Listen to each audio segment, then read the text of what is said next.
bienvenue ici à la Garde, donc dans le district du Var. On prend quelques minutes pour expliquer le rassemblement parce que vous savez que c'est le deuxième rassemblement des U15 féminines de la saison. Il y en a eu un la semaine dernière sur le site de Provence avec les équipes des Alpes et de Rome-Durance. Donc aujourd'hui ça consiste en un match, mais plus qu'un match ou plus que de se mesurer entre deux équipes, même si évidemment vous jouez le match pour gagner. Nous, ce qu'on va faire, c'est évaluer les joueuses pour constituer derrière un groupe qui sera la sélection régionale, puisqu'il y a un stage qui aura lieu tout début janvier, le 3, 4, 5 janvier à Aix-en-Provence, où on sélectionnera les 30 meilleures joueuses, environ 30 meilleures joueuses. Ok.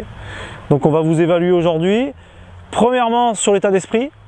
Voilà, je vous le dis tout de suite. Donc l'état d'esprit, c'est à la fois l'attitude, le comportement vis-à-vis par exemple de l'arbitre, mais aussi vis-à-vis de vos partenaires, vis-à-vis de vos adversaires. Également aussi la volonté de faire des efforts, défensifs, offensifs. Hein, l'état d'esprit, c'est aussi prendre des initiatives. Ne jouez pas en ayant peur, en étant stressé. Vous êtes stressé d'ailleurs? Non. Qui est stressé? Tant mieux. Faut pas être stressé pour jouer au foot. Hein. Faut pas être stressé parce que sinon on rate les choses, ok? Et nous, on vous le dit tout de suite, vous risquez de rater des passes et des contrôles. Ça c'est normal, c'est le foot qui veut ça, d'accord? Donc ne vous prenez pas la tête parce que vous avez raté une passe ou un contrôle. Ne vous prenez pas la tête avec ça, d'accord? C'est surtout ne pas entreprendre des choses qui nous poseraient problème, ok? Vous gardez bien ça à l'esprit. Il faut entreprendre des choses, ok? Que ce soit bien clair là-dessus. Hein. Nous, on est attentifs plutôt aux gens qui entreprennent, même si vous ratez. Vous avez 14 ans, vous pouvez rater des choses. Hein. Même les joueurs de haut niveau ratent des choses, donc vous pouvez rater des choses. Mais c'est ne pas entreprendre qui nous embêterait. Ça marche? Donc l'état d'esprit. Ensuite, ce qu'on appelle l'intelligence de jeu sur le plan tactique, de vous mettre au service de l'équipe. Voilà, vous avez des éducateurs qui vous ont donné des consignes, donc de respecter, on va dire, le plan de jeu de l'équipe, mais savoir bien vous placer, vous déplacer, savoir jouer à un poste peut-être qui n'est pas le vôtre, peut-être qu'il y aura une blessée à un moment donné, il va falloir que vous remplaciez quelqu'un et il faut y aller. Voilà, il faut être capable de jouer à tous les postes.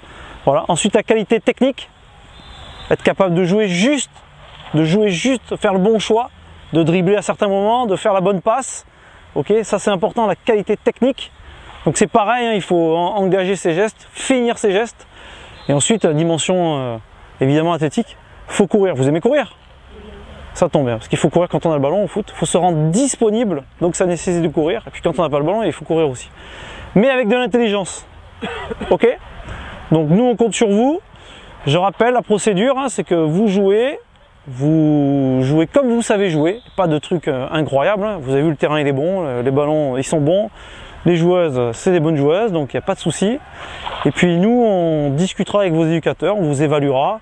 Vos éducateurs vous connaissent, vous voient toute l'année, donc il y a un suivi. Si vous n'êtes pas très performante aujourd'hui, ben nous on discutera, on continuera à vous suivre, vous observer. Donc vous jouez pas votre vie aujourd'hui, hein, ne vous inquiétez pas. Hein. On vous connaît, il y en a certaines qu'on a vues, que moi en plus je connais parce que je les avais vues quand vous étiez en U14. Voilà, en janvier on fera un stage, en février on en fera un deuxième. Donc vous voyez, voilà, j'ai vu certaines de vos partenaires qui sont blessés. Ça arrive, c'est le foot, hein, donc on les reverra peut-être en janvier. Si elles ne sont pas en forme, on les reverra peut-être en février. Et puis après on est toujours au courant avec les conseils techniques de ce que vous faites, on vous suit un peu et puis voilà, vous savez que les U15, il y a une compète intéressante à jouer en avril. Bon, ben voilà, après, il faut aller jusque-là. Hein. De toute façon, ça s'inscrit dans un parcours des meilleures joueuses. Donc, si vous êtes ici, c'est que vous faites déjà partie des bonnes joueuses, que vous êtes recensées et nous, on vous suit. C'est notre boulot de vous suivre. Même l'année prochaine, quand vous serez en U16, on garde un œil pour savoir où vous êtes et vers où vous voulez aller. Ça marche ?